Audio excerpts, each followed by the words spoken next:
All right, today we're going to talk about string height, your action, your neck relief, and all that stuff. As I was setting up this ESP E2 Horizon in this reindeer blue finish, which is just awesome looking, I think.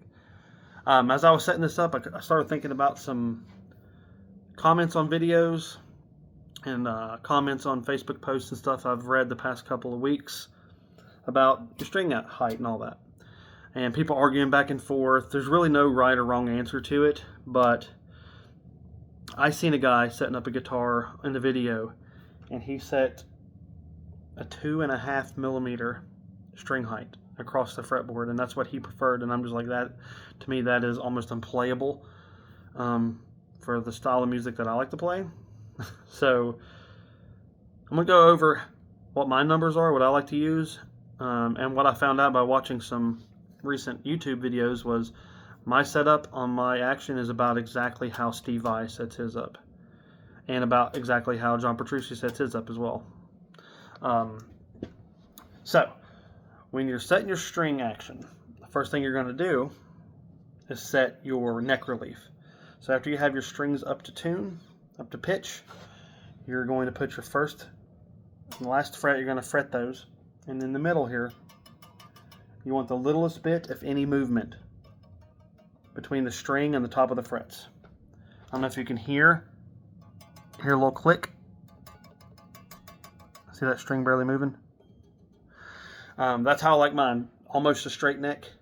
Maybe like, I don't even know if you call it neck relief. It's so minor that I like in mine. Then as far as the numbers go, with each individual string, I like my high E set at 1 millimeter. And I've seen a lot of people in comments saying that that is entirely too low. They can't get it that low without it buzzing or fretting out or anything like that. And most guitars, I don't have a problem with it. Like right now, this one doesn't fret out or anything.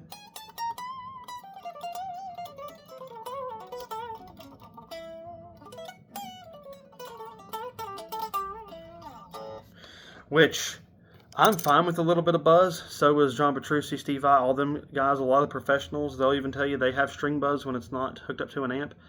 You know, the amp kind of masks all that anyways. So it's really nothing major to worry about if you have a little bit of string, buzz. I mean, that's going to happen. But yes, like I said, high E's at a 1 millimeter. And then I like to keep my lower strings a little bit higher up, because I noticed if I had all of these at 1 millimeter, these power chords and stuff up here are going to be fretted out more than likely. There's just not enough room to do chords and play up on the thick strings. So I like to kind of do a slanted, I guess is what you would call it, action. Starting at the high E, it's 1. Then the B string is about a 1, 2, 5. So is the G.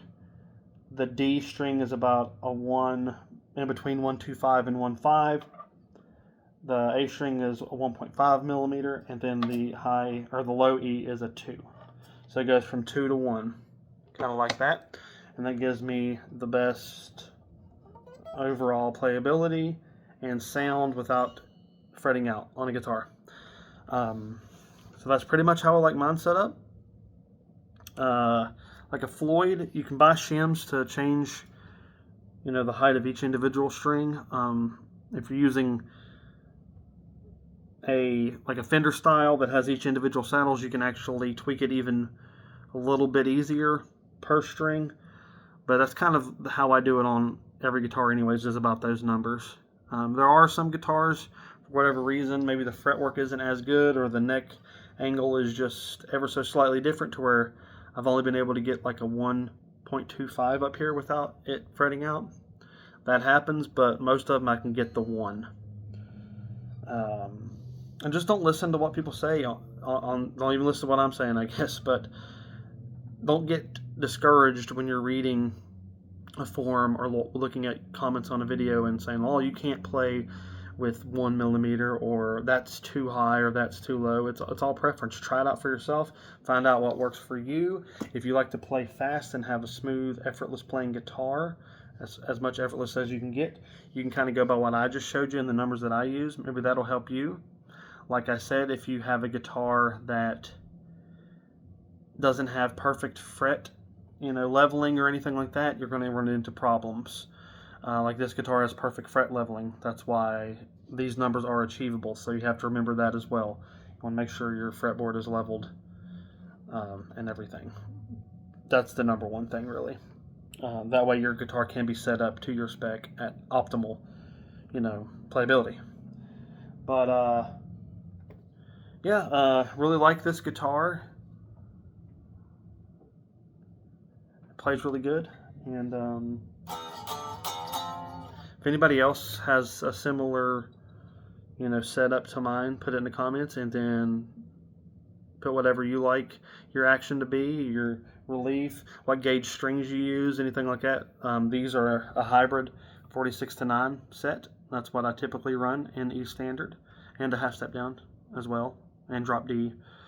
I don't go up to the 10 to 52 until I get to D standard and drop C.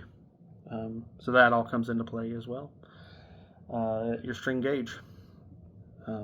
There's a lot of myths and legend about string gauge as well, like, oh, you can't play fast with thick gauge, and then I've seen where your guitar sounds like trash if you have 9s or 8s on it. It's not true. There's not that big of a difference in sound. It's more about the feel. I say get by with as little as tension as possible up here. I like the 46 for a little bit of a thicker string that holds when you're doing fast picking for riffs and stuff. Stays in tune, doesn't pitch drift, and it's easier to play fast with a thicker string up here. So yeah, just put in the comments whatever you think, and thanks for watching this video. Make sure to like and subscribe, and we'll see you in a bit.